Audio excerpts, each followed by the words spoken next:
Before we get into the story, leave a comment and let us know what city you're watching from.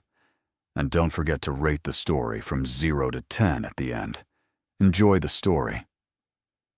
The rain hammered against the tall glass windows of the downtown hotel bar, each drop racing down the sleek surface like tiny rivers of silver. Inside, warm amber lights cast a golden glow over polished mahogany tables and leather bar stools, while soft jazz music drifted through the air, mixing with the quiet murmur of conversation. It was the kind of place where strangers came to forget their troubles, if only for a night. Emma Collins sat alone at the bar, her fingers wrapped around a glass of red wine, watching the liquid swirl as she tilted it slightly. She had never been the type to sit in hotel bars on a Friday night. In fact, she had never been the type to do anything remotely spontaneous. But tonight was different. Tonight, she needed to escape. Her navy blue dress hugged her figure modestly, professional yet elegant, the kind of outfit that spoke of a woman who had somewhere important to be. But she didn't. Not anymore. The conference had ended hours ago, and her colleagues had all rushed back to their rooms or caught flights home. Emma had chosen to stay, to sit, to breathe. Teaching English literature to 8th graders was fulfilling, but lately it had felt suffocating. The same lesson plans, the same parent-teacher meetings, the same predictable routine. At 32, she sometimes wondered if this was all there was. A life measured in semesters and summer breaks. She took another sip of wine, letting the warmth slide down her throat. The bartender, a young man with kind eyes, offered her a polite smile as he wiped down the counter. She returned it briefly before her gaze drifted back to the rain. That's when she noticed him. He sat 3 seats down, his presence quiet yet impossible to ignore. Dark hair, slightly tousled, as if he'd run his fingers through it one too many times. A tailored black shirt, sleeves rolled up to reveal strong forearms. His jaw was sharp, his expression distant, and his eyes, a striking shade of gray, stared at the glass of whiskey in his hand, as if it held answers to questions he hadn't yet asked. He looked exhausted, not physically, but emotionally, the kind of tired that came from carrying too much weight for too long. Emma shouldn't have stared, but she couldn't help it. There was something magnetic about him, something raw and unguarded in a way that felt rare. He must have sensed her gaze because he turned his head slightly, and their eyes met. For a moment, neither looked away. Then, the corner of his mouth lifted in the faintest hint of a smile. It wasn't flirtatious. It was knowing, as if he recognized something in her that mirrored what he felt. He raised his glass slightly in a silent toast. Emma felt her cheeks flush, but she lifted her own glass in return. Her heart beat a little faster. A minute passed. Maybe 2. Then, he stood, picked up his drink, and walked over. "Excuse me," he said, his voice low and smooth, tinged with a quiet confidence. "Is this seat taken?" Emma blinked, glancing at the empty stool beside her. "No, it's all yours."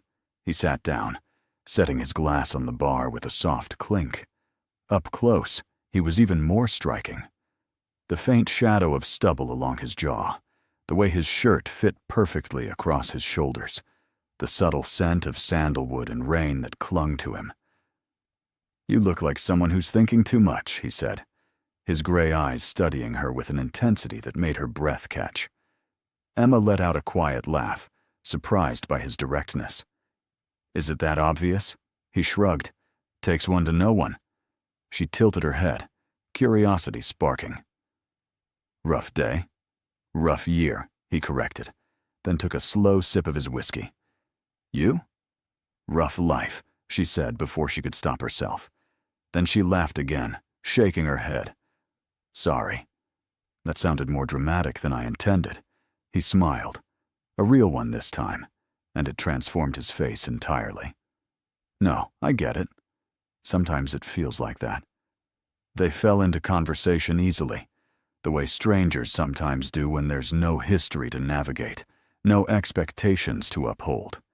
He told her he worked in business, something vague about investments and contracts that she didn't press him on.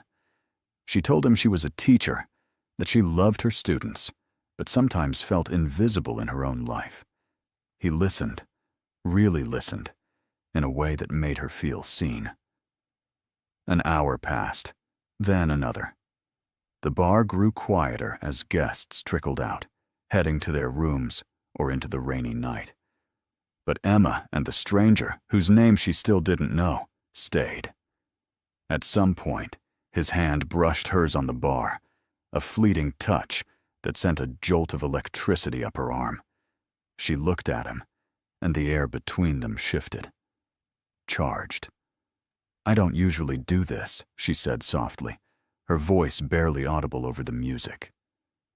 "Neither do I," he replied, his gaze locked on hers. But there was something in the way he looked at her, something that made her feel bold and reckless and alive. She didn't think. She just acted. She leaned in, and so did he. And when their lips met, it was like the world fell away. The kiss was slow at first, tentative, as if they were both testing the waters. But then it deepened, and suddenly Emma didn't care about routines or responsibilities or what tomorrow might bring. She only cared about this moment, about him. When they finally pulled apart, both breathless, he whispered, "Come upstairs with me." It wasn't a demand. It was an invitation, one she could refuse. But she didn't want to. For once in her life, Emma Collins wanted to do something just for herself. She nodded. They left the bar together, hands intertwined, hearts pounding. The elevator ride was silent but electric, the tension between them almost unbearable. When the doors opened on the 10th floor, he led her down the hallway to his suite. The door closed behind them, and the rest of the world disappeared. Emma woke to the soft light of dawn filtering through sheer curtains, painting the hotel room in shades of pale gold and gray. For a moment, she didn't remember where she was. Then the warmth beside her stirred, and everything came rushing back. She turned her head slowly, her breath catching. He was still asleep, his face relaxed, the hard lines softened by rest. One arm was draped across his chest, the other stretched out toward her. The sheets were tangled around their waists, and Emma felt a flush rise to her cheeks as memories of the night before flooded her mind. It had been passionate, intense, and completely unexpected. She had never done anything like this before, never spent the night with a stranger, never let herself be so vulnerable, so free. And now, in the quiet light of morning, reality began to creep in. What was she doing? She didn't even know his name. Carefully, so as not to wake him, Emma slipped out of bed. Her dress lay crumpled on the floor near the window, and she gathered it quickly, her hands trembling slightly. She dressed in silence, her heart pounding, torn between the desire to stay and the overwhelming urge to run. This wasn't her. This wasn't who she was. She was Emma Collins, responsible, predictable, safe. Not the kind of woman who had one-night stands with mysterious strangers in hotel rooms. She glanced back at him one last time. He looked peaceful, almost vulnerable in his sleep. A pang of something she couldn't quite name tugged at her chest. Regret? Longing? She wasn't sure. But she couldn't stay. Without a word, without a note, Emma slipped out of the room and into the hallway. The hotel was still quiet, only a few early risers moving about. She kept her head down as she hurried to the elevator, her mind racing. By the time she reached the lobby, she felt like she could breathe again. The cool morning air hit her as she stepped outside, and she inhaled deeply, trying to steady herself. It was just one night, she told herself. One night that no one ever has to know about. She hailed a cab and gave the driver her address, leaning back against the seat as the city blurred past the window. She told herself she'd forget about him, about the way he'd looked at her, the way he'd touched her, the way he'd made her feel alive. But deep down, she knew that was a lie.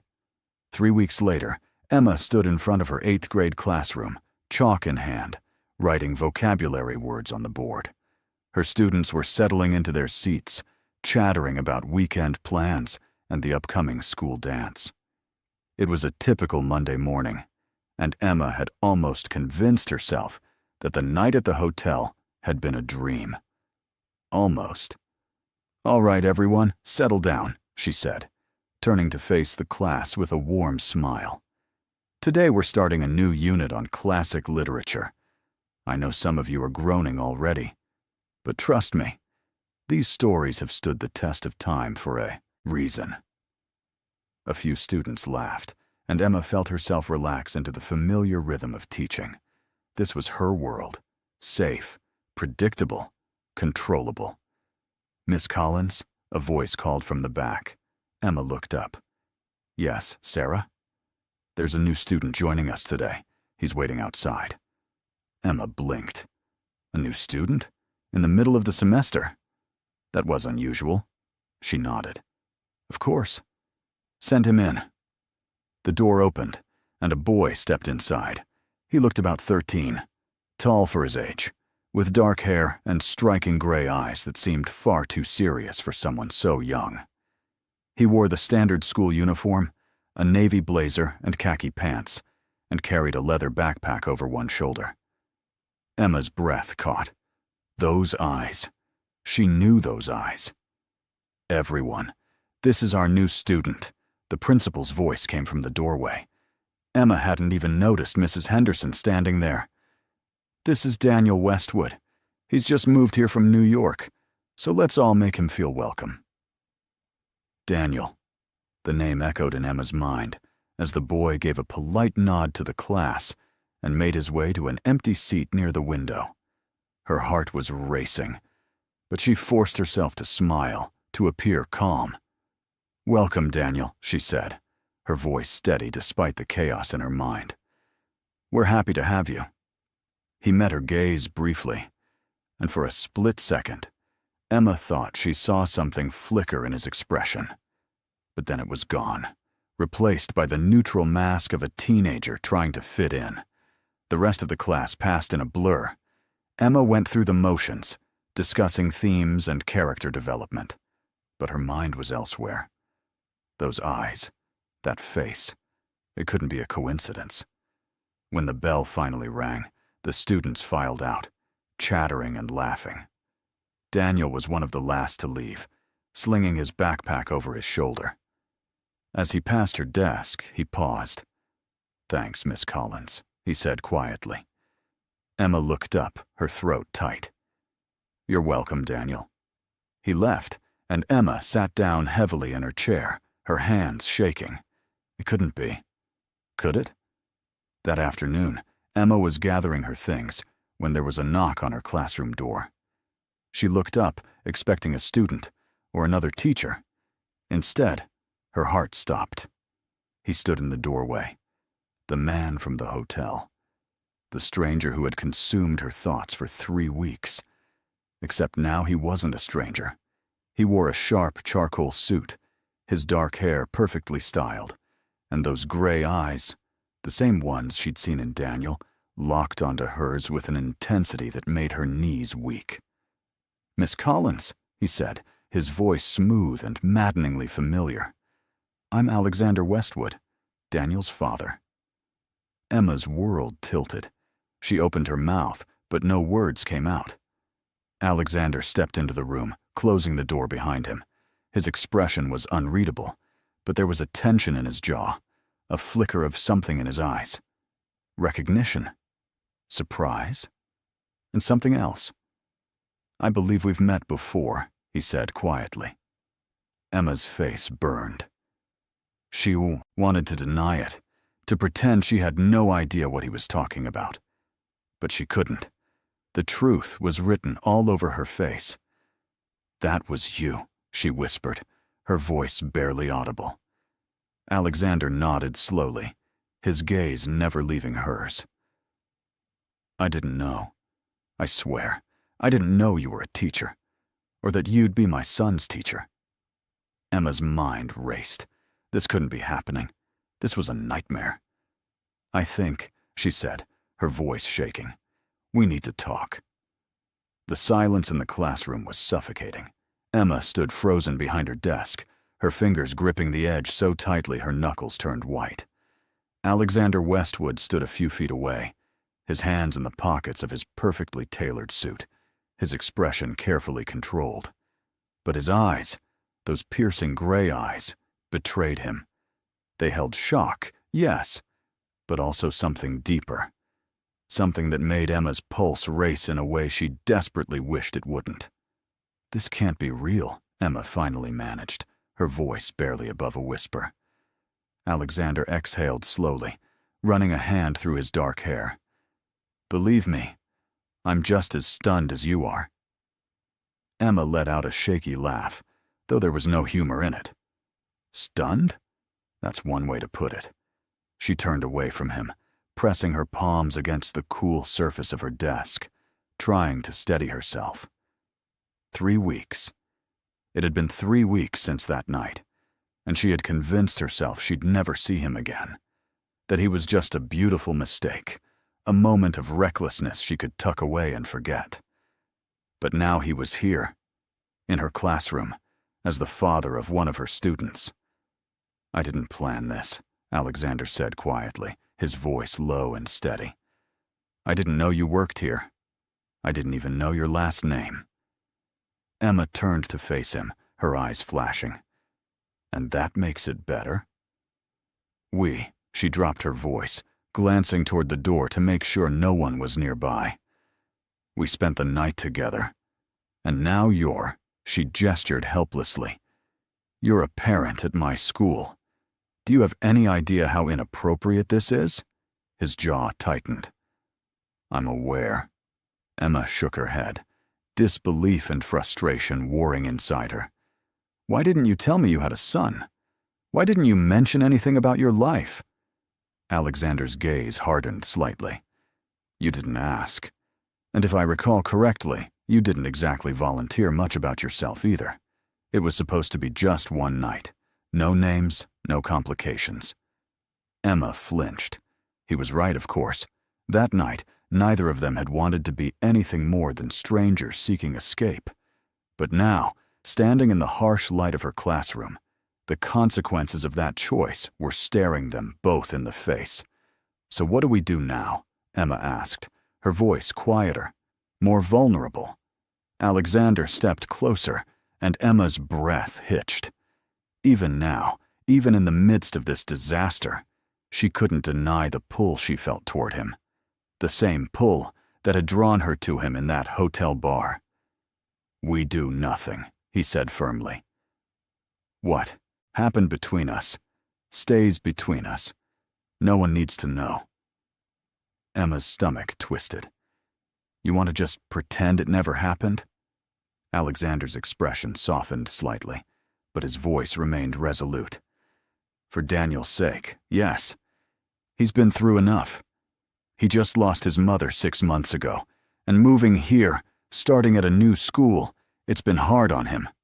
The last thing he needs is any kind of scandal involving his teacher. Emma felt as though the ground had shifted beneath her feet. Your wife, she whispered. I didn't know. I'm sorry. Alexander's eyes darkened with grief. Ex-wife. We divorced 2 years ago, but we co-parented. She was, he paused, his voice thick. She was a good mother. Daniel's still grieving. Emma's heart ached, both for the boy she'd only just met and for the man standing before her. I understand, she said softly. I won't say anything. I promise. Alexander nodded, relief flickering across his features. Thank you. For a moment, they stood in silence, the weight of unspoken words hanging heavy between them. Then Alexander cleared his throat, straightening his posture, slipping back into the role of the composed, powerful businessman. "I should go," he said, "but I'll be involved in Daniel's education, parent-teacher conferences, school events, that sort of thing. We'll need to," he hesitated, "figure out how to navigate this." Emma nodded, though the thought of seeing him regularly, of pretending there was nothing between them, felt impossible. "We'll manage." Alexander's gaze lingered on her for a beat longer than necessary, and Emma saw something flicker in his eyes. Regret? Longing? She couldn't be sure. Then he turned and walked toward the door. "Miss Collins," he said, pausing with his hand on the doorknob. "For what it's worth, I haven't stopped thinking about that night." Emma's heart stuttered. Before she could respond, he was gone. She sank into her chair, her legs suddenly too weak to hold her. This was a disaster. An absolute disaster. But as much as she wanted to hate the situation, as much as she knew she should put distance between herself and Alexander Westwood, a small, traitorous part of her couldn't stop replaying his last words. "I haven't stopped thinking about that night." Neither had she. Over the next few weeks, Emma threw herself into her work, determined to maintain professionalism and distance. Daniel Westwood was a quiet, intelligent student who kept mostly to himself. He completed his assignments diligently, participated when called upon, but never volunteered more than necessary. Emma watched him carefully, not just as a teacher, but with the added weight of knowing his father, knowing the loss he'd endured. She wanted to reach out, to help him feel more comfortable, but she also worried that any extra attention might seem suspicious. And then there was Alexander. True to his word, he became a presence at the school. He attended the parent-teacher mixer, the fall festival, the school fundraiser.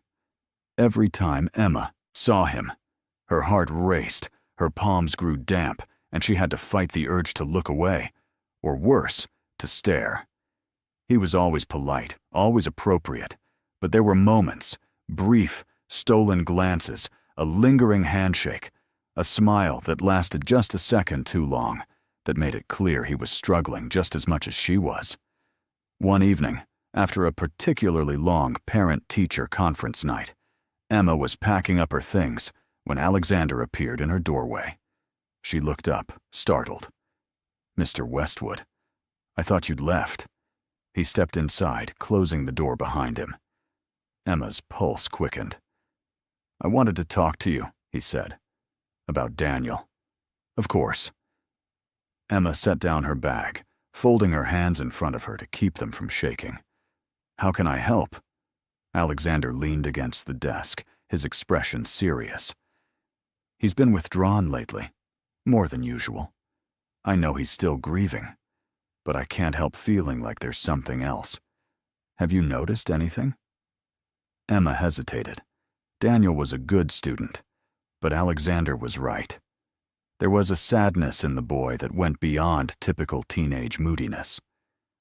"He doesn't interact much with the other students," Emma said carefully. "He's polite, respectful, but he keeps to himself. Have you tried talking to him?" Alexander let out a bitter laugh. "I've tried, but he doesn't open up to me. Not anymore." Emma's heart ached for him, for both of them. "Grief is complicated," she said softly, "especially at his age. Maybe he just needs time." Alexander nodded, but the worry in his eyes didn't fade. Then he looked at her, really looked at her, and the air between them shifted. "This is harder than I thought it would be," he said quietly. "Seeing you. Pretending." Emma swallowed hard. "I know." Neither of them moved. The silence stretched, charged with everything they weren't saying. Then Alexander stepped closer. "Emma," he began, his voice rough. "We shouldn't," Emma whispered. But even as she said it, she didn't step back. Alexander's hand lifted, his fingers brushing a strand of hair away from her face. The touch was gentle, achingly tender, and Emma's breath caught. "Tell me to stop," he murmured. tell me to walk away. But Emma couldn't, because the truth was, she didn't want him to. Emma's heart pounded so loudly she was certain Alexander could hear it. His hand lingered near her cheek, his fingers barely grazing her skin, yet the touch sent a shiver down her spine. The classroom, usually a place of safety and routine, suddenly felt impossibly small, the walls closing in around them. "This is a mistake," Emma whispered, though her voice lacked conviction. Alexander's gaze dropped to her lips. "I know." But neither of them moved. The tension between them was unbearable, a live wire crackling with electricity. Emma knew she should step back, should remind him, and herself, of all the reasons this was wrong. He was a parent. She was a teacher. His son was her student. But the memory of that night at the hotel, the way he'd made her feel alive, desired, seen, was too powerful to ignore. Just as Alexander leaned in, the sound of footsteps echoed in the hallway outside. They sprang apart as if burned. Emma turning quickly toward the window, her cheeks flushed, while Alexander straightened his tie, his expression carefully neutral. A janitor appeared in the doorway, pushing a trash cart.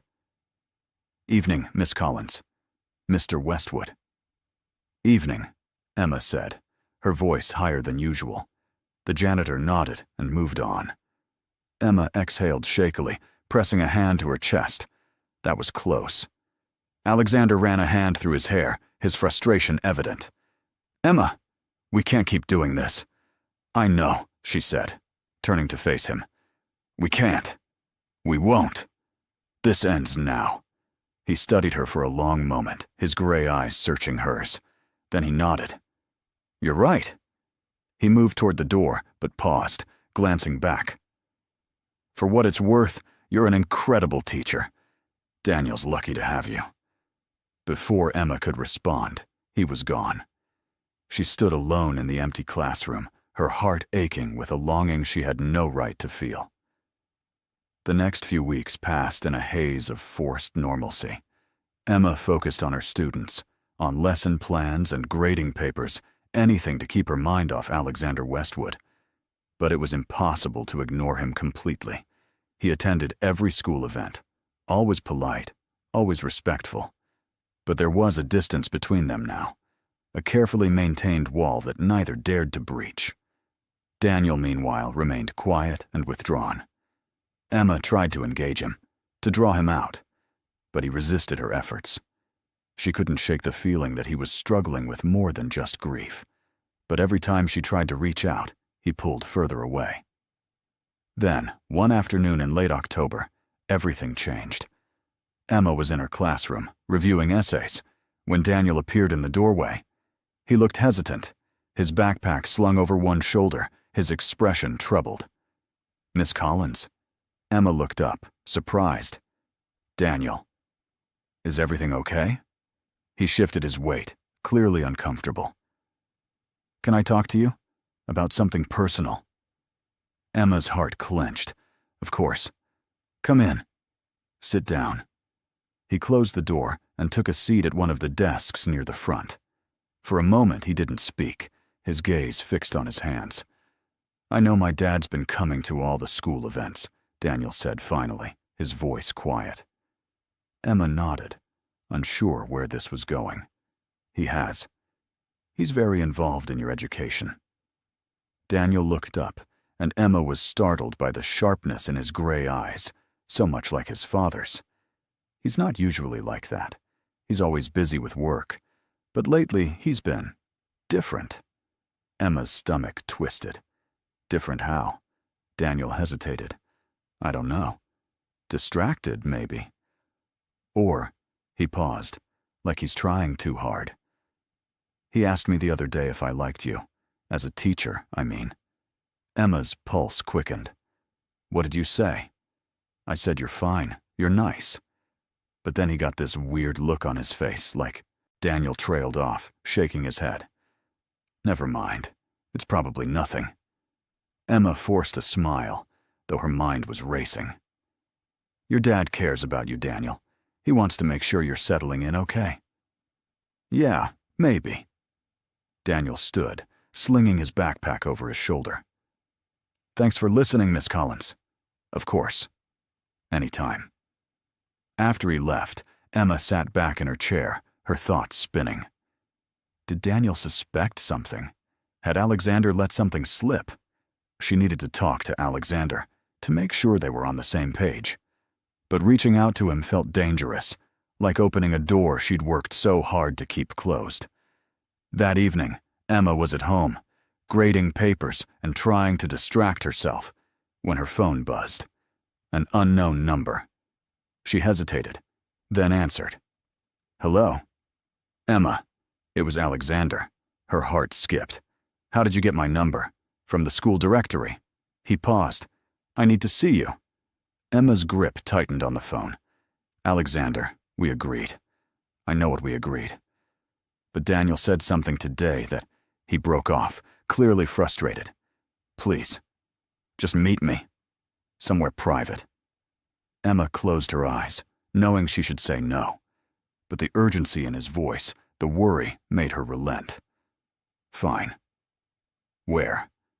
There's a coffee shop on Westlake Avenue. The quiet one, not the chain. Can you be there in an hour? I'll be there. An hour later, Emma walked into the small, dimly lit coffee shop. It was nearly empty. Just a couple of students studying in the corner and a barista wiping down the counter. Alexander was seated at a table in the back, a cup of untouched coffee in front of him. He stood when he saw her, his expression tense. Thank you for coming. Emma sat down across from him, her hands folded in her lap. What did Daniel say? Alexander leaned forward, his voice low. He asked me if I was seeing someone I was trying to hide. Emma's breath caught. What did you tell him? Alexander dragged a hand over his face. I told him no. But he didn't believe me. He said I've been acting strange, distracted. Emma, he's smart.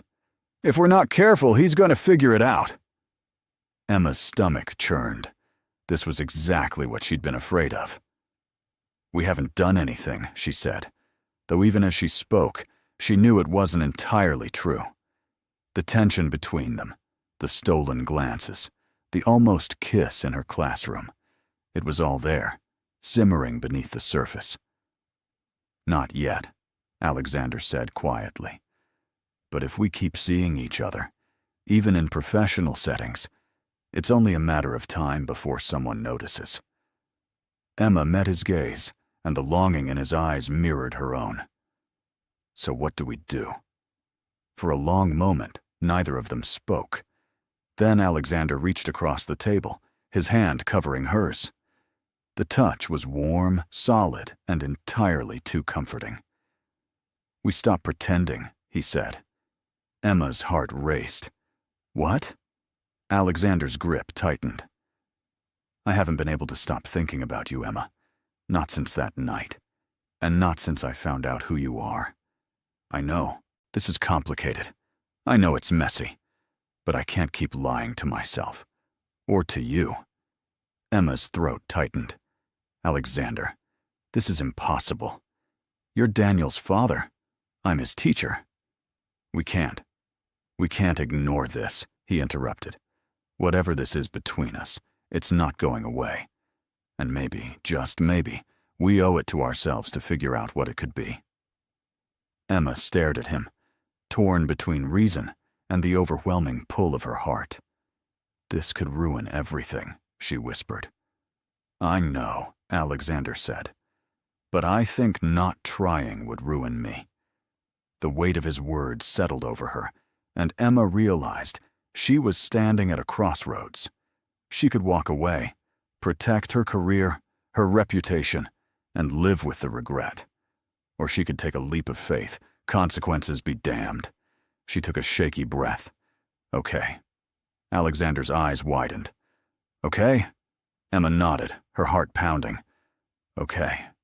Let's figure this out. A slow smile spread across Alexander's face, and for the first time in weeks, Emma felt a flicker of hope. The decision hung between them, fragile and terrifying. Emma had just agreed to something that could upend her entire life, and yet, as she sat across from Alexander in the dim glow of the coffee shop, she couldn't bring herself to regret it. Not yet. "But we have to be smart about this," Emma said, her voice firm despite the tremor in her hands. "We can't let Daniel find out. Not until, if, we figure out what this is." Alexander nodded, his expression serious. "Agreed. We'll keep everything separate. No meetings at the school unless it's purely professional. No lingering glances, no slip-ups." Emma bit her lip. "And what about us? Where do we even start?" Alexander's gaze softened. "How about dinner? Tomorrow night. Just us. No pretense." Emma hesitated, then smiled. "Okay. Dinner." The next evening, Emma stood in front of her closet, staring at her wardrobe with a mix of anxiety and excitement. What did one wear to a secret dinner with the father of one of her students? A man she'd already slept with, but barely knew? She settled on a simple emerald green dress, elegant but not overly formal, and paired it with low heels. As she checked her reflection, her phone buzzed with a text from Alexander. "I'll pick you up at 7. The restaurant is private. No one will see us."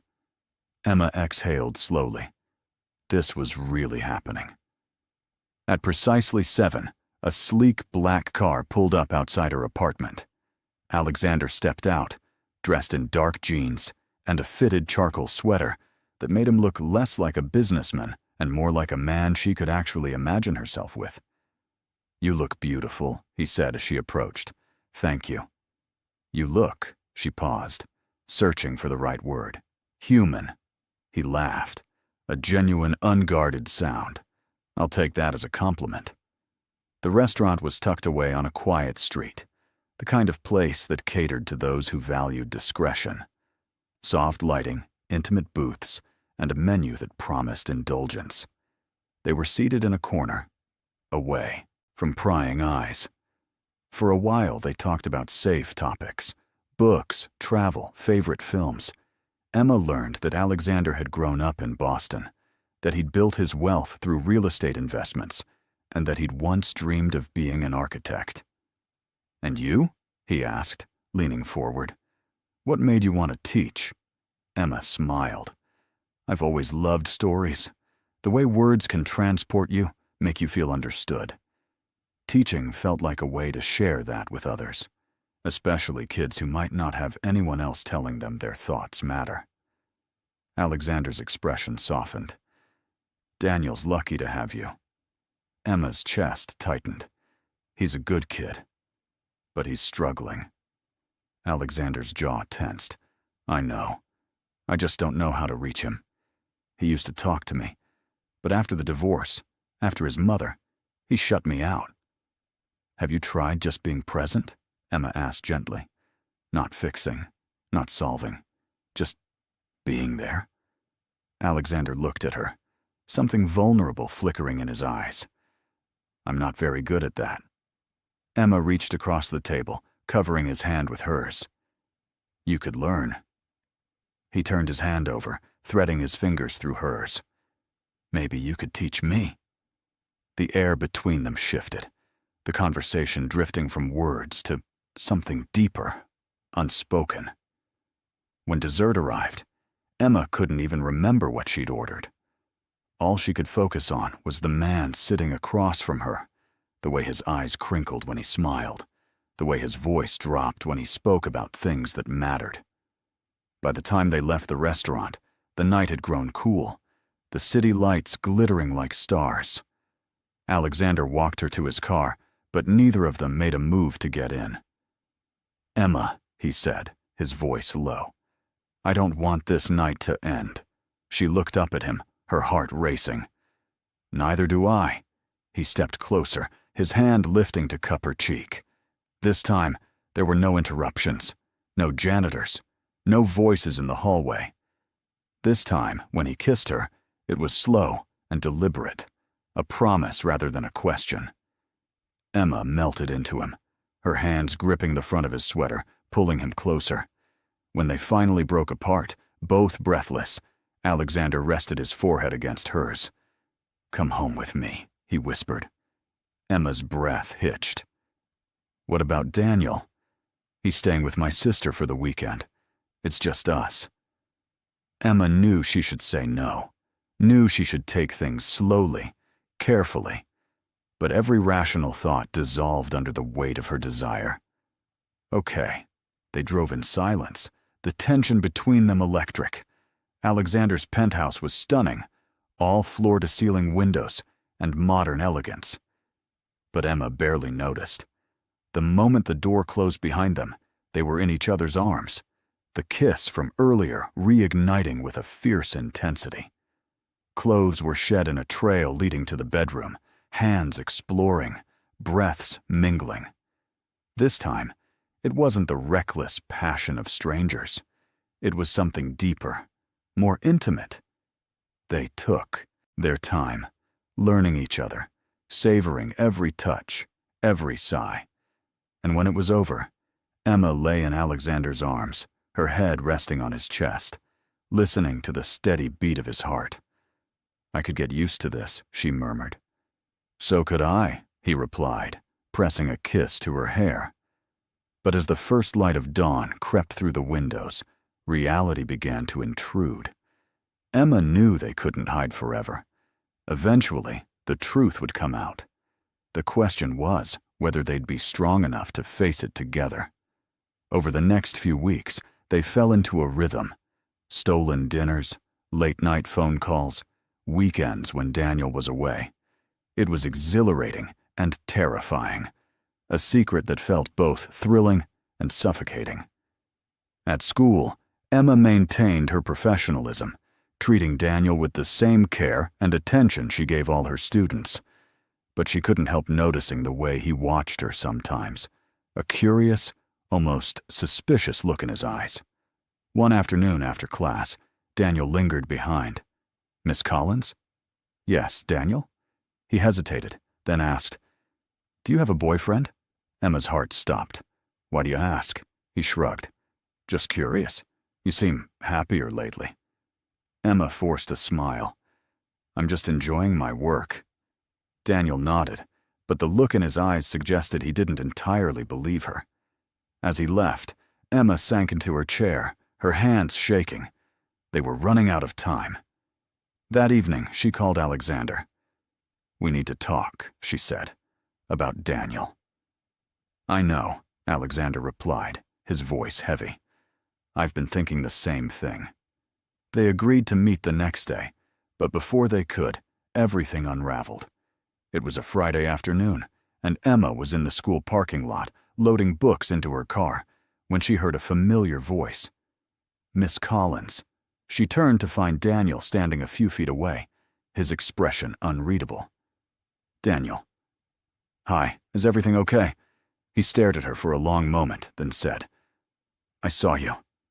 Emma's blood ran cold. "Saw me where?" "With my dad. Last weekend. You were leaving his building." Emma's mind raced. She opened her mouth to respond, but Daniel cut her off. "Are you dating him?" The question hung in the air, sharp and accusatory. Emma felt the ground shift beneath her feet. This was the moment she'd been dreading, and she had no idea how to answer. Emma stood frozen in the parking lot, Daniel's question echoing in her ears like a gunshot. "Are you dating him?" Her throat felt tight, her mind scrambling for the right words. Words that wouldn't be a lie, but also wouldn't shatter the fragile trust between teacher and student. "Daniel," she began carefully, her voice steady despite the panic rising in her chest. "It's complicated." His jaw clenched, his gray eyes, so much like his father's, filled with a mix of hurt and anger. "That's not an answer." Emma took a breath, forcing herself to meet his gaze. "You're right. It's not. But I think this is a conversation you should have with your father." "Why?" Daniel shot back. "Because you don't want to admit it? Because it's easier to let him explain?" Emma winced. "No. Because he's your dad, and you deserve to hear the truth from him. Not from me. Daniel stared at her for a long moment, his hands clenched into fists at his sides. Then, without another word, he turned and walked away. Emma watched him go, her heart sinking. This was exactly what she'd feared.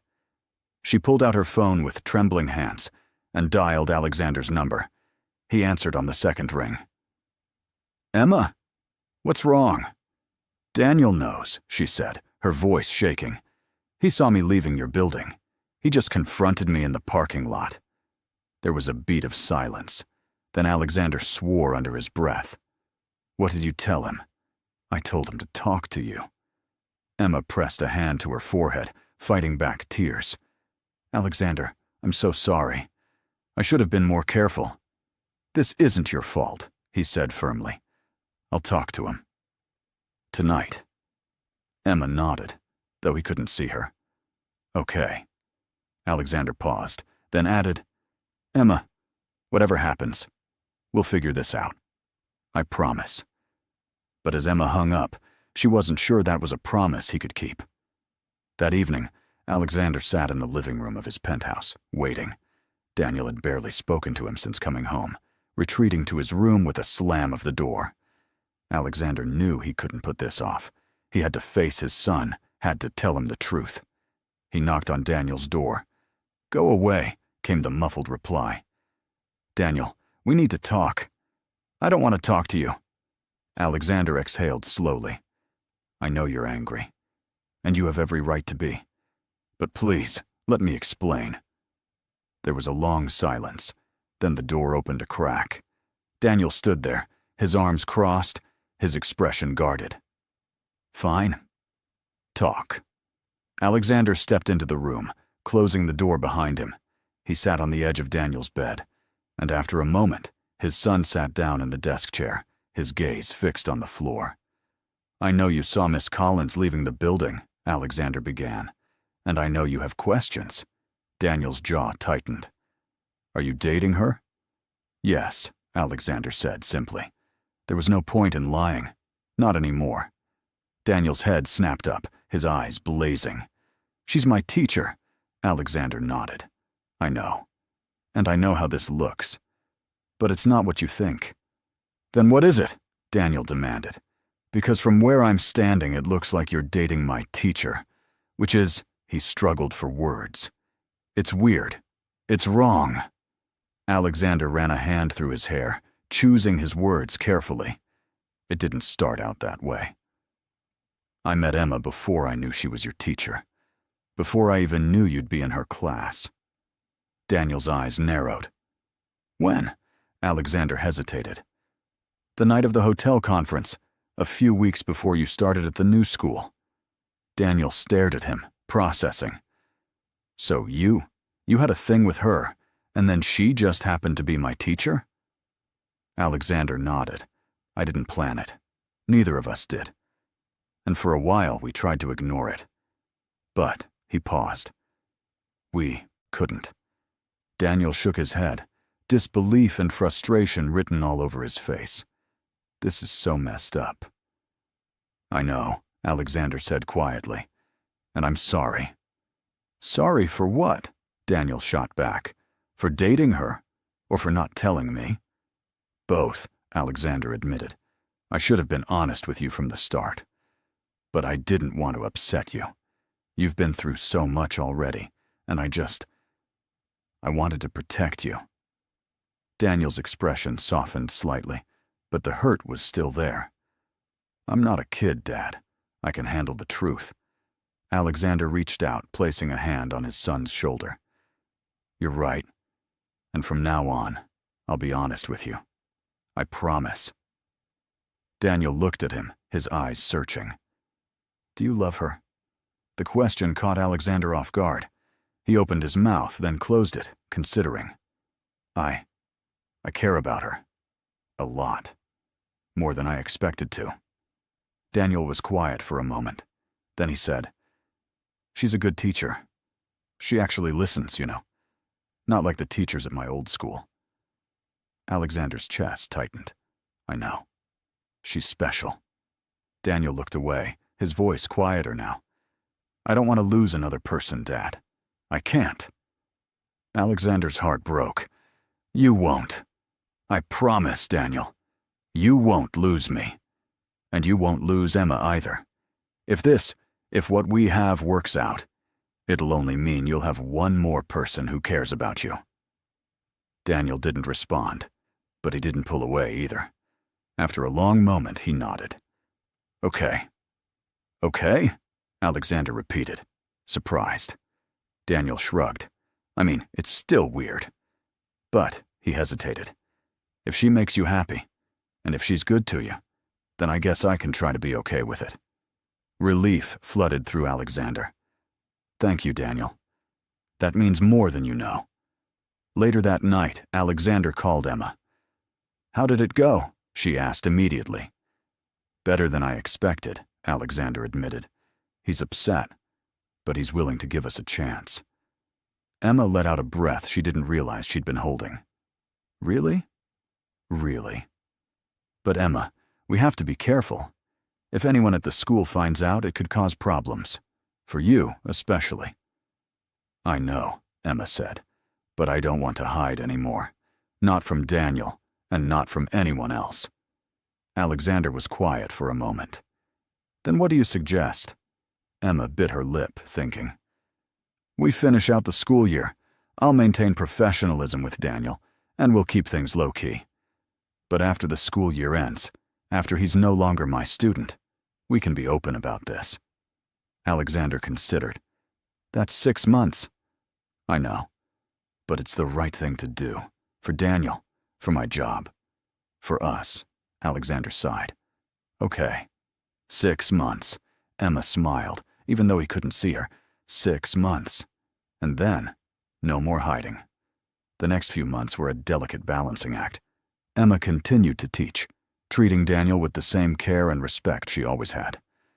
Daniel, for his part, seemed to adjust, though there were still moments when things felt awkward. Alexander attended school events, maintaining a polite distance, but Emma could always feel his gaze on her, warm and reassuring. They saw each other in stolen moments, quiet dinners, and late-night phone calls, counting down the days until they could finally be open. And slowly, carefully, they built something real. Something worth fighting for. When the final day of school arrived, Emma stood in her empty classroom, packing up her things, when a knock sounded at the door. She turned to find Daniel standing there, his backpack slung over one shoulder. Hey, Miss Collins. Hi, Daniel. He stepped inside, looking around the room. I just wanted to say, thanks. For everything this year. Emma smiled. You're welcome. But you did all the hard work. Daniel shrugged. Yeah, but you made it easier. And, he hesitated, I'm glad my dad found you. Emma's throat tightened. Me too. Daniel nodded, then turned to leave, but he paused at the door, glancing back. You're coming to dinner tonight, right? Emma blinked, surprised. Dinner? Daniel grinned. Yeah, Dad's cooking. Or trying to. It's probably going to be a disaster. You should definitely be there. Emma laughed, her heart full. I'll be there. As Daniel left, Alexander appeared in the doorway, a bouquet of wildflowers in his hand. Ready to stop hiding? He asked, his smile warm. Emma crossed the room, taking his hand. More than ready. And as they walked out together into the bright afternoon sun, Emma knew that whatever challenges lay ahead, they'd face them together. No more pretending. No more hiding. Just the truth. Messy and complicated, and absolutely worth it. The summer months passed in a haze of warmth and newfound freedom. For the first time since that night at the hotel, Emma and Alexander could be together openly, without the weight of secrecy pressing down on them. They spent weekends exploring the city, taking Daniel to the beach, sharing quiet dinners on Alexander's penthouse terrace as the sun set over the skyline. Daniel was adjusting, slowly but surely. At first, there had been awkward moments, silences that stretched too long, carefully chosen words. But as time went on, he began to relax around them. He started calling Emma by her first name when they weren't at school. He laughed at Alexander's terrible cooking. He even asked her opinion on books he was reading. One evening in late July, as they sat around the table after dinner, Daniel looked between them and said, "So, are you guys officially together now?" Emma nearly choked on her water. Alexander raised an eyebrow, a smile tugging at his lips. "I'd say so. Wouldn't you, Emma?" Emma recovered, setting down her glass. "I'd say so, too." Daniel nodded thoughtfully. "Cool. Just maybe don't be all gross and kissy in front of me." Emma laughed. "Deal." Alexander grinned. No promises. Daniel groaned, but there was a lightness in his eyes that hadn't been there in months. For the first time, Emma felt like they were becoming something close to a family. But as the summer drew to a close, reality began to creep back, and the new school year was approaching, and with it, new challenges. Emma was still a teacher at Daniel's school, though he'd be moving up to 9th grade and wouldn't be in her class. Still, the potential for complications remained. One evening, as Emma and Alexander sat on the terrace, watching the city lights flicker to life, she voiced her concerns. "What if people at the school find out? What if they think I gave Daniel preferential treatment? What if it reflects badly on him?" Alexander took her hand, his thumb brushing over her knuckles. "We've done everything right, Emma. We waited until he was no longer your student. We've been open with him. If anyone has a problem, we'll deal with it together." Emma leaned into him, resting her head on his shoulder. "I just don't want him to get hurt." "Neither do I," Alexander said quietly. "But hiding forever isn't the answer either. He's stronger than we think." Emma nodded, though the worry didn't entirely fade. The first week of the new school year arrived, and Emma returned to her classroom, greeting a fresh batch of 8th graders. Daniel was now in high school classes, a different wing of the building, and their paths rarely crossed during the day. But the whispers started almost immediately. "Did you hear? Miss Collins is dating someone. I heard it's a parent. Wait, isn't that, not allowed?" Emma tried to ignore them, focusing on her lessons, but the sidelong glances and hushed conversations were impossible to miss. Then, one afternoon, she was called to the principal's office. Her stomach sank. Mrs. Henderson sat behind her desk, her expression unreadable. "Miss Collins, please, sit down." Emma sat, her hands folded tightly in her lap. "Is everything all right?" Mrs. Henderson leaned forward, her gaze direct. "I've received some concerns from parents about your relationship with Alexander Westwood." Emma's heart pounded. What kind of concerns? That it's inappropriate, that it might create a conflict of interest, especially given that his son was your student last year. Emma took a breath, forcing herself to remain calm. "Daniel was my student, yes, but I never gave him preferential treatment. I maintained complete professionalism throughout the school year, and Alexander and I didn't begin our relationship until after the school year ended. Mrs. Henderson studied her." "Is that true?" "Yes," Emma said firmly. "I can provide documentation if needed, records of grades, communications, everything." Mrs. Henderson nodded slowly. "I believe you, Emma. But perception matters, and right now, the perception is causing tension." Emma's chest tightened. "What are you saying?" "I'm saying you need to be careful. No public displays of affection on school grounds. No interactions that could be misconstrued. And if any parent raises an official complaint, there will be an investigation." Emma nodded, her throat tight. "I understand." "Good." Mrs. Henderson's expression softened slightly. "For what it's worth, I think you're an excellent teacher. Don't let this derail your career." "Thank you," Emma said quietly. That evening, Emma sat in her apartment, staring at her phone. She knew she needed to tell Alexander, but part of her dreaded the conversation. When she finally called, he answered immediately. "Hey, how was your day?" Emma exhaled shakily. Not great. She told him everything. The whispers, the meeting with Mrs. Henderson, the warning. By the time she finished, her voice was trembling. Alexander was silent for a moment. Then he said, "This is my fault." "What?" "No, Emma, it is. I should have thought about how this would affect you. Your job, your reputation." Emma shook her head, even though he couldn't see her. "Alexander, I chose this. I chose you. I don't regret it. But I'm worried," she admitted. "What if it gets worse? What if they force me to leave?" "Then we'll figure it out," Alexander said firmly. "But I'm not going to let you lose everything because of me." Emma closed her eyes, tears slipping down her cheeks. "I don't want to lose you." "You won't," he promised. "We'll get through this." Over the next few weeks, things settled into an uneasy calm. Emma kept her head down, focused on her work. Alexander attended school events sparingly, and when he did, he was careful to maintain a polite distance. But the strain was taking its toll. One Saturday afternoon, as they sat together in Alexander's living room, Daniel walked in, his expression serious. "We need to talk." Emma and Alexander exchanged a glance. Daniel sat down across from them, his arms crossed. "I heard some kids at school talking." "About you two?" Emma's stomach dropped. "What did they say?" "That it's weird. That Miss Collins must have been playing favorites last year. That maybe she only dated you," he looked at Alexander, "because you're rich." Emma felt as though she'd been slapped. Alexander's jaw tightened. "That's not true." Daniel looked at Emma, his gray eyes searching.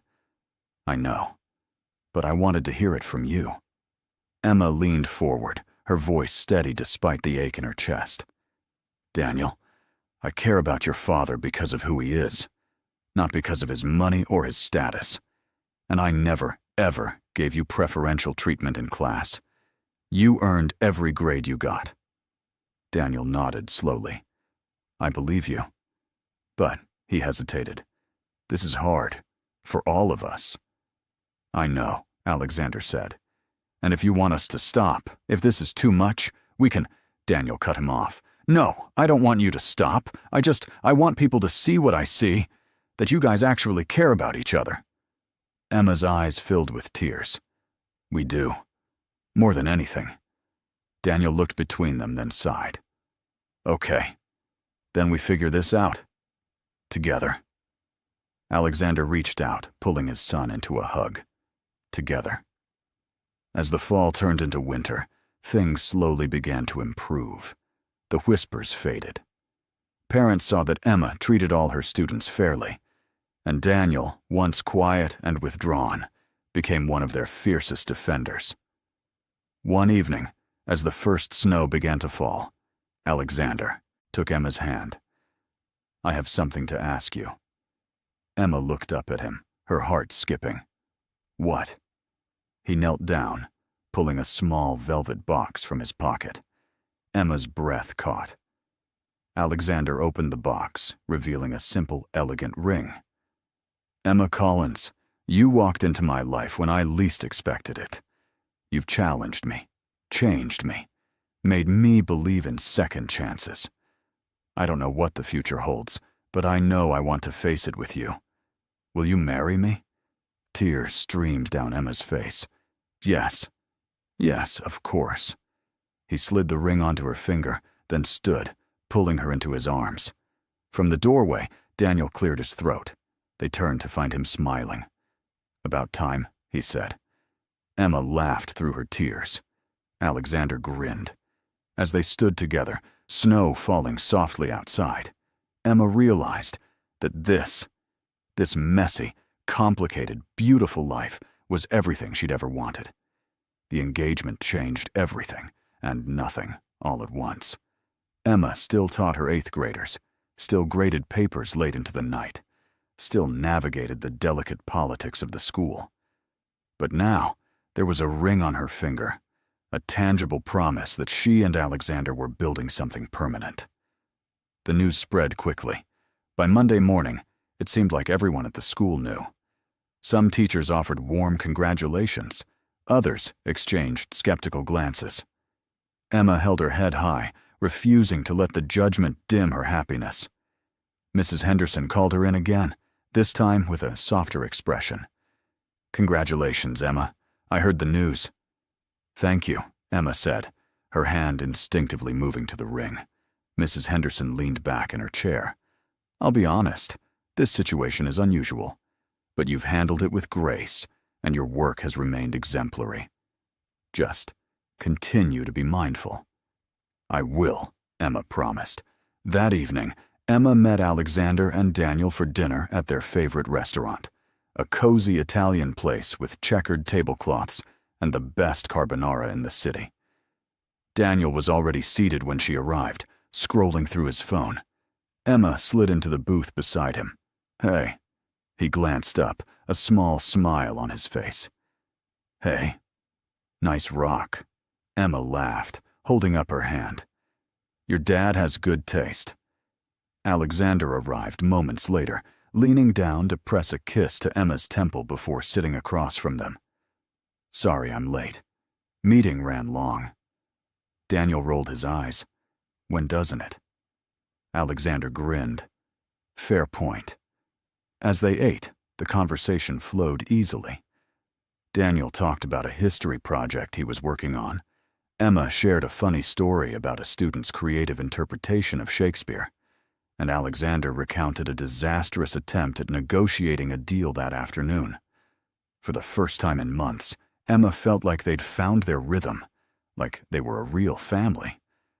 But as dessert arrived, Daniel's expression grew more serious. "So," he said, "when are you guys actually getting married?"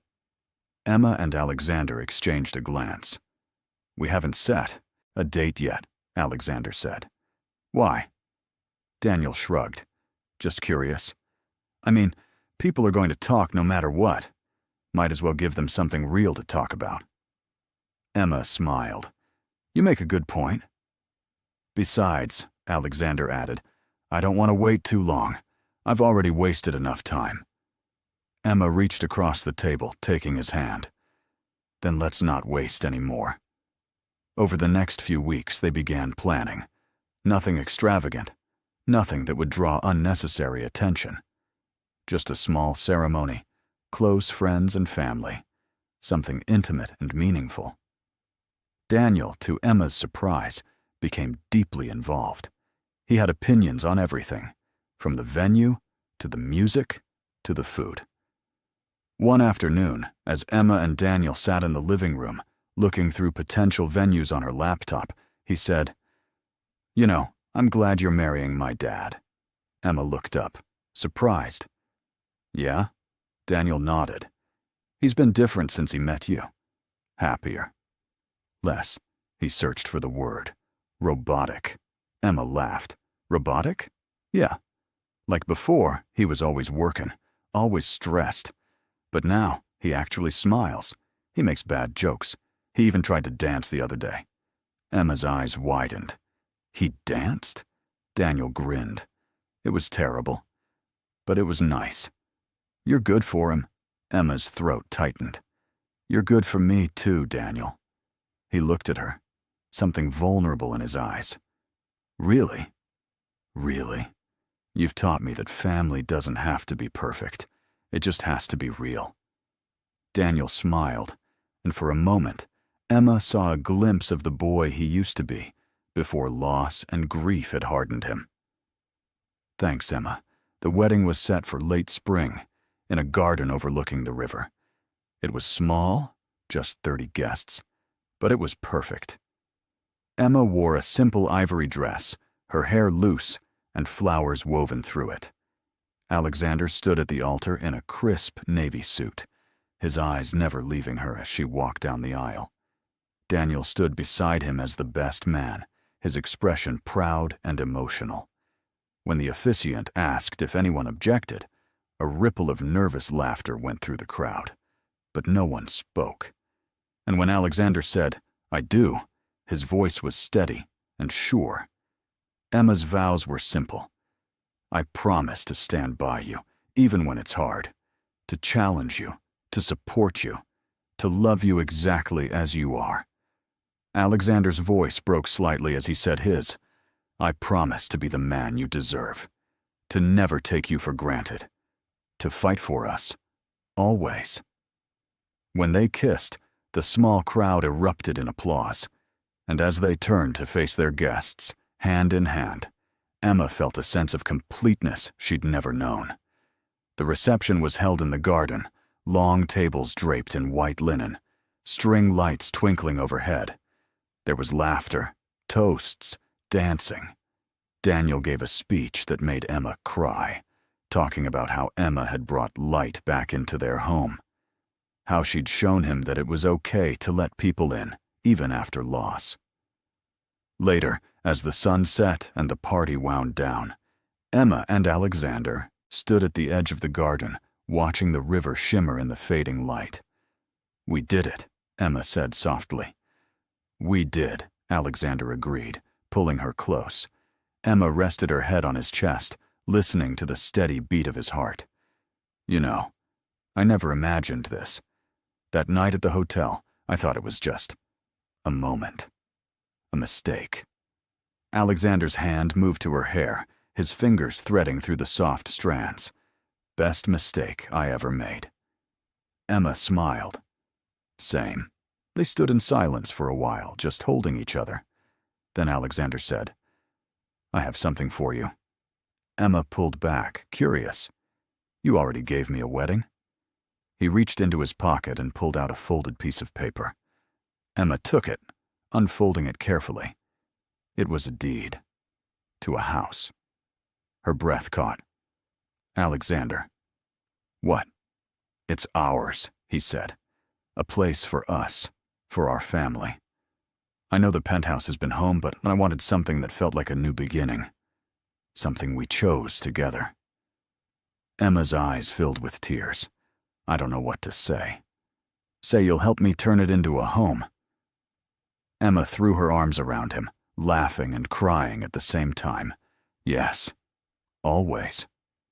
The school year ended, and Emma decided to take a leave of absence, not because of the whispers or the judgment, but because she wanted time. Time to settle into her new life, to help Daniel transition into high school, to simply breathe. She started writing again, something she hadn't done since college. Short stories, essays, pieces that explored love and loss and second chances. Alexander encouraged her, reading everything she wrote, offering thoughtful feedback. And Daniel, now more confident and open, started bringing friends home. The house, a charming Victorian with a sprawling backyard, filled with laughter and life. One evening, as the three of them sat on the back porch, watching fireflies dance in the twilight, Daniel said, "This feels right, doesn't it?" Emma looked at Alexander, who smiled. "Yeah," he said, "it really does." Emma reached out, taking both their hands. "We're a family, a real family." Daniel squeezed her hand. "Yeah, we are." And as the stars began to appear, one by one, Emma realized that this messy, unexpected, beautiful life was everything she'd never known she wanted. The night at the hotel had been a beginning, not a mistake. And everything that followed, the complications, the challenges, the love, had led her here, home, where she belonged. A year had passed since the wedding, and life had settled into a comfortable, joyful rhythm. Emma had returned to teaching, but at a different school, one where she could start fresh without the weight of whispers and speculation. She loved her new students, and the change had been exactly what she needed. Alexander's business continued to thrive, but he'd made changes too. He worked fewer hours, delegated more, and made a conscious effort to be present. Not just physically, but emotionally. For Daniel. For Emma. For himself. Daniel was now a sophomore in high school, taller, more confident, and surprisingly social. He'd joined the debate team and made a close group of friends who often gathered at the house on weekends, filling it with music and laughter. Emma loved it. Loved the noise, the energy, the sense that their home was alive. One Saturday morning, Emma woke to the smell of coffee and the sound of voices drifting up from the kitchen.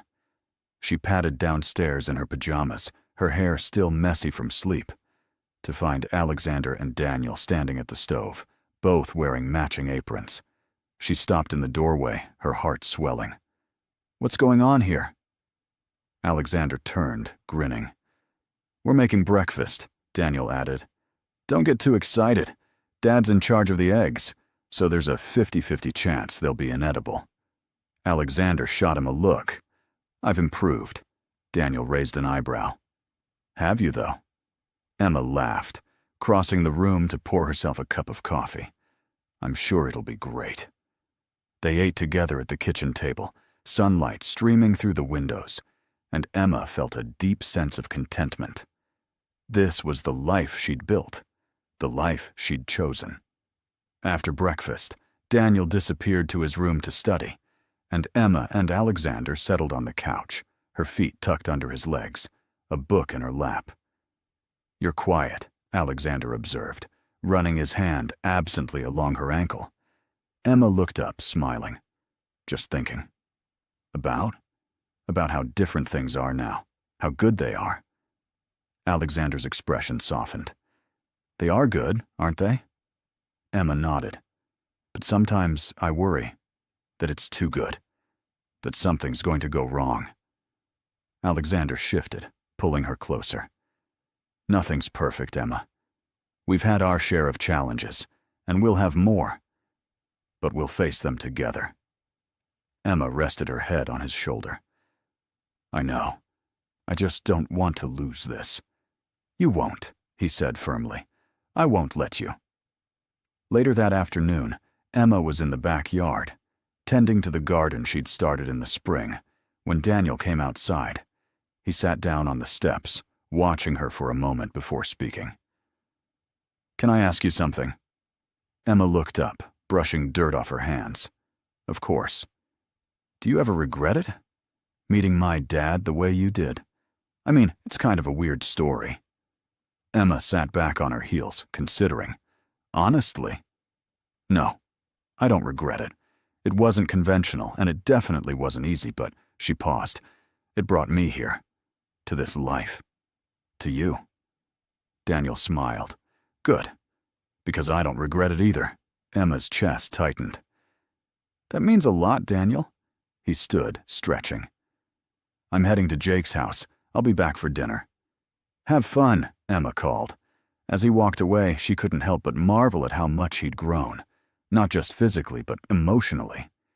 He was still the quiet, thoughtful boy she'd first met, but now there was a lightness to him, a sense of peace.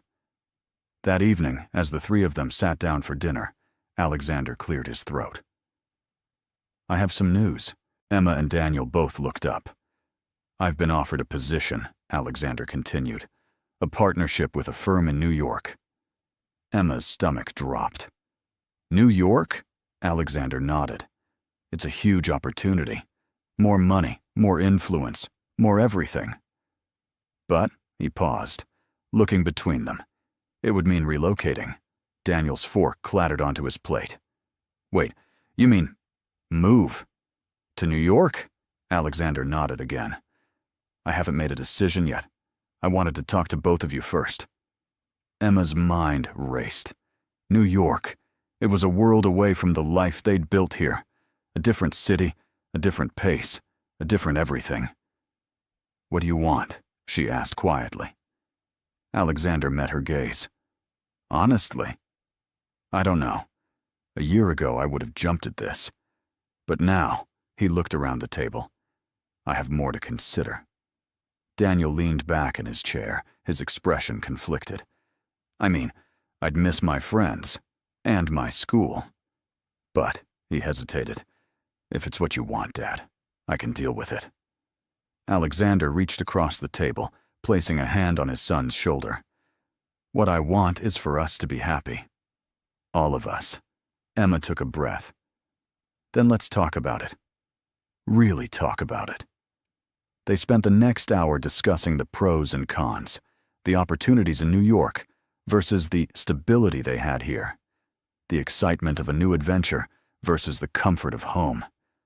By the end of the conversation, no decision had been made, but Emma felt closer to Alexander and Daniel than ever, because they were figuring it out together. A few days later, Alexander came home with a smile on his face. I turned it down. Emma looked up from her laptop, surprised. "What?" "The New York offer." I turned it down. Daniel, who was sprawling on the couch playing a video game, paused. "Seriously?" Alexander nodded.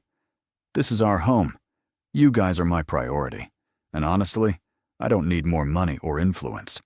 I have everything I need right here." Emma crossed the room, wrapping her arms around him. "Are you sure?"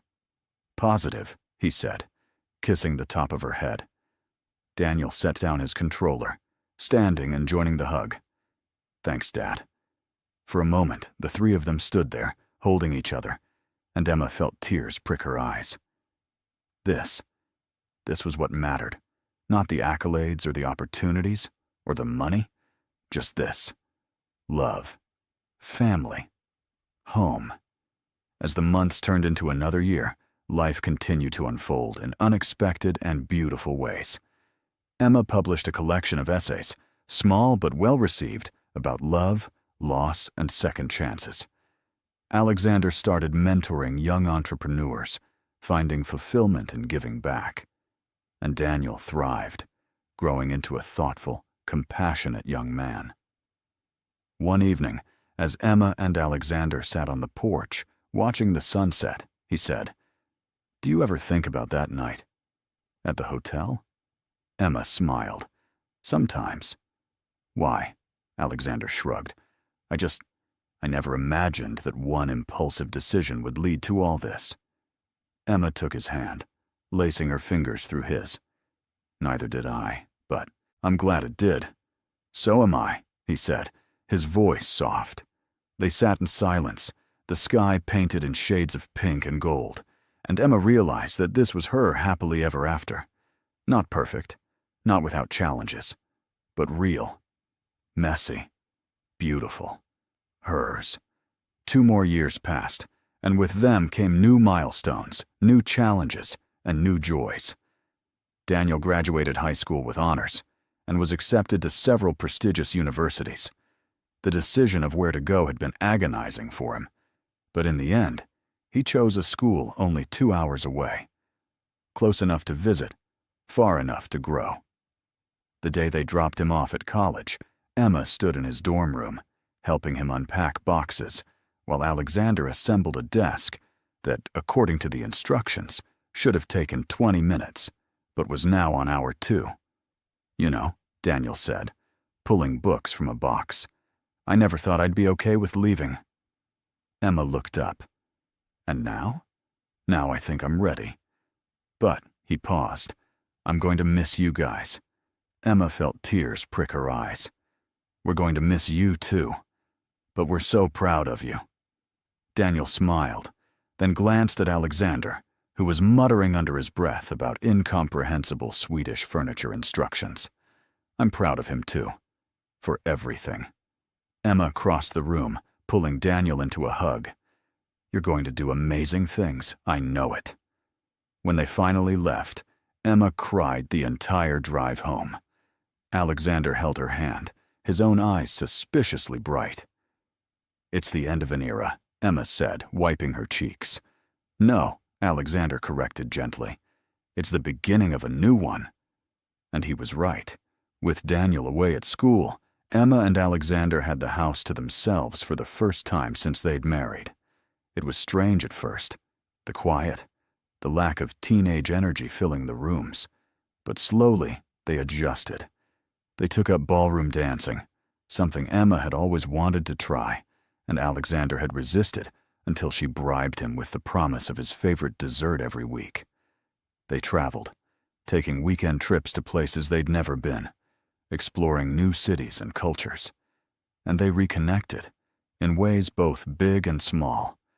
Late-night conversations on the porch, lazy Sunday mornings in bed, cooking elaborate meals together and laughing when they inevitably burned something. One evening, as they sat in the living room, Emma curled up against Alexander. He said, "I've been thinking."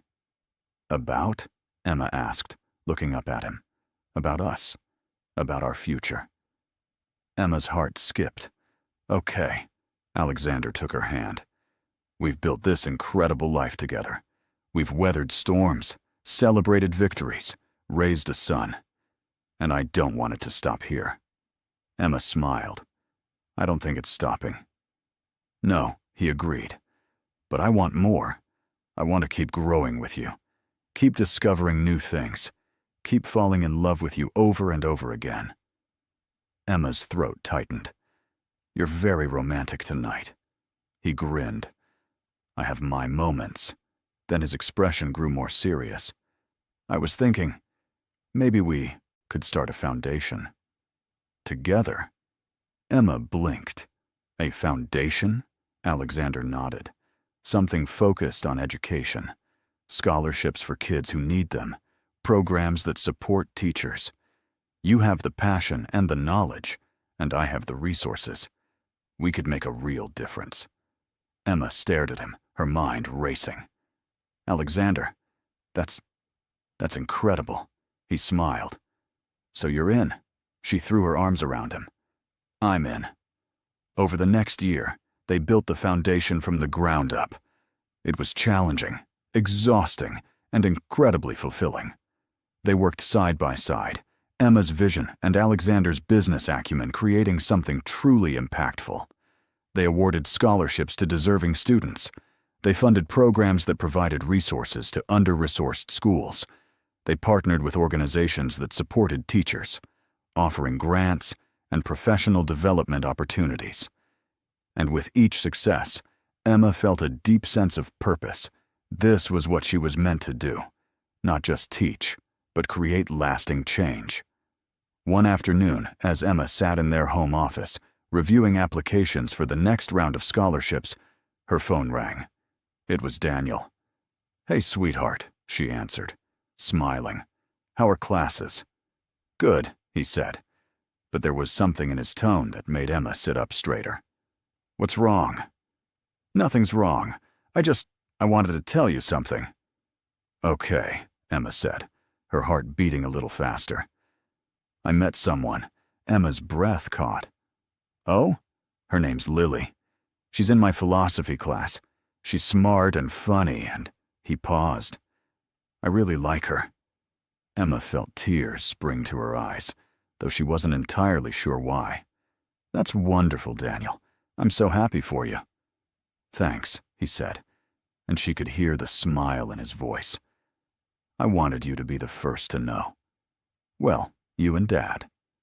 Emma laughed. "I'm honored." They talked for a while longer, Daniel sharing details about Lily, his classes, his plans for the semester. When they finally hung up, Emma sat back in her chair, a soft smile on her face. Alexander appeared in the doorway. "What's got you smiling like that?" Emma looked up. Daniel met someone. Alexander's eyebrows rose. "Really?" Emma nodded. "Her name's Lily. He sounds happy." A slow smile spread across Alexander's face. "Good for him." Emma stood, crossing the room to wrap her arms around Alexander. "Our boy's all grown up." Alexander held her close. "He is. And it's because of you." Emma pulled back, looking up at him. "Us. It's because of us." That night, as they lay in bed, Emma stared at the ceiling, her mind wandering. "Do you ever think about how different our lives could have been?" she asked. "If you hadn't walked into that bar that night, if I hadn't been sitting alone?" Alexander was quiet for a moment. "All the time." Emma turned to look at him. "And I'm grateful every single day that I did. That you were." Emma smiled, resting her head on his chest. "Me too." They fell asleep like that, wrapped in each other, the weight of their shared history and the promise of their future holding them close. The years continued to unfold. Daniel graduated college, brought Lily home to meet them, and eventually proposed to her in the same garden where Emma and Alexander had been married. Emma cried through the entire engagement party. The foundation grew, impacting thousands of students and teachers. Emma wrote another book, this one a memoir about second chances and the unexpected ways love finds us. Alexander continued to mentor and invest, but always made time for what mattered most: family. And through it all, Emma and Alexander remained each other's constant. They argued sometimes, laughed often, and loved deeply. One evening, decades after that fateful night at the hotel, Emma and Alexander sat on the porch of their home, now older, grayer, but no less in love. Grandchildren played in the yard, Daniel and Lily watching from nearby, and the air was filled with the sounds of life and joy. Emma reached for Alexander's hand, lacing her fingers through his. "You know," she said softly, "I wouldn't change a thing." Alexander looked at her, his gray eyes still as piercing as they'd been all those years ago. Neither would I. They sat in silence, watching the sun dip below the horizon, painting the sky in shades of gold and pink. And Emma knew, with absolute certainty, that this life they'd built from a single, impulsive night was her greatest masterpiece.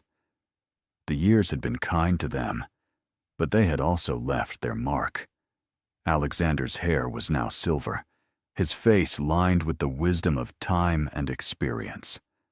Emma's once dark hair had lightened to a soft gray, and laugh lines framed her eyes. But when they looked at each other, they still saw the people they'd been that night in the hotel bar, still felt that same pull, that same undeniable connection. It was a warm afternoon in late spring, the kind of day that begged to be spent outside. Emma sat in the garden, a blanket spread beneath her, surrounded by photo albums she'd been organizing for weeks. Pictures of Daniel as a child, of their wedding day, of holidays and birthdays, and ordinary moments that had become extraordinary through the lens of time. Alexander emerged from the house carrying 2 glasses of lemonade. He handed one to Emma and settled down beside her, groaning slightly as his knees protested. "Getting old is not for the weak," he muttered. Emma laughed, taking a sip of her drink. "We're not old. We're seasoned," Alexander smirked. "Is that what we're calling it?" Emma leaned into him, and he wrapped an arm around her shoulders. They sat like that for a while, flipping through the albums, reminiscing. "Remember this?" Emma said, pointing to a photo of Daniel's high school graduation. "He looks so young." "He was young," Alexander said. "We all were." Emma traced her finger over the image, then turned the page. There was a picture from their wedding, Emma in her ivory dress, Alexander in his navy suit, both of them beaming at the camera. "Look at us," she said softly. "We had no idea what we were getting into." Alexander chuckled. "No, we didn't. But we figured it out." Emma looked up at him, her eyes searching his face. "Do you have any regrets?" His expression grew serious. "About us? Never. About anything else?" He considered. "Maybe some business decisions. A few arguments I wish I'd handled differently. But when it comes to you, to our life together?" "Not a single regret." Emma smiled, her heart full. "Good. Because neither do I." They continued looking through the albums until the sun began to dip lower in the sky, casting long shadows across the garden. Then Alexander said, "I have something for you." Emma raised an eyebrow. "It's not my birthday." "I know. But I saw this, and I thought of you." He pulled a small wrapped package from his pocket. Emma took it, curious, and carefully unwrapped it. Inside was a leather-bound journal, the cover embossed with her initials. Alexander, it's beautiful. I know you've been talking about writing again, he said. I thought maybe this could be a place to start. Emma felt tears prick her eyes. She ran her hand over the smooth leather, then looked up at him. Thank you. For everything. Not just the journal, but everything. Alexander cupped her face in his hands. Thank you for saying yes. That night in the bar, when I asked you to pretend. Thank you for taking a chance. Emma laughed, even as tears slipped down her cheeks. Best decision I ever made. They kissed, soft and slow, a kiss that held decades of love and commitment. When they pulled apart, Emma rested her forehead against his. I love you, she whispered. I love you too, he replied. Always. As the stars began to appear overhead, they packed up the photo albums and headed inside. The house was quiet now, the grandchildren gone home. Daniel and Lily returned to their own lives. But it didn't feel empty. It felt peaceful. That night, as Emma lay in bed beside Alexander, she opened the journal he'd given her. The first page was blank, waiting to be filled. She picked up a pen and began to write. It started with a night I never planned. A stranger in a hotel bar, a whispered proposition. Pretend you're with me. I didn't know then that those 4 words would change my life, that the man who spoke them would become my everything. Our story wasn't conventional. It was messy, complicated, and at times, incredibly difficult. But it was ours, and I wouldn't trade it for anything. She paused, thinking about all the years that had passed, all the moments that had brought them to this point. Then she continued. Love isn't always easy. It requires courage, compromise, and a willingness to be vulnerable. But when you find the right person, when you find your person, it's worth every challenge. Alexander Westwood walked into my life when I least expected it, and he became my greatest adventure. Emma closed the journal, setting it on the nightstand. Beside her, Alexander stirred, reaching for her hand even in his sleep. She laced her fingers through his, feeling the familiar weight of his wedding band against her skin. And in that moment, Emma knew that this was her happily ever after. Not because it was perfect, not because there had been no struggles, but because it was real, because they had chosen each other every single day for all these years, and they would continue to choose each other for all the days to come. The end of one story, the beginning of forever. What did you think of their story? Share your thoughts in the comments. On a scale from 0 to 10, what's your rating? Subscribe to the channel and turn on notifications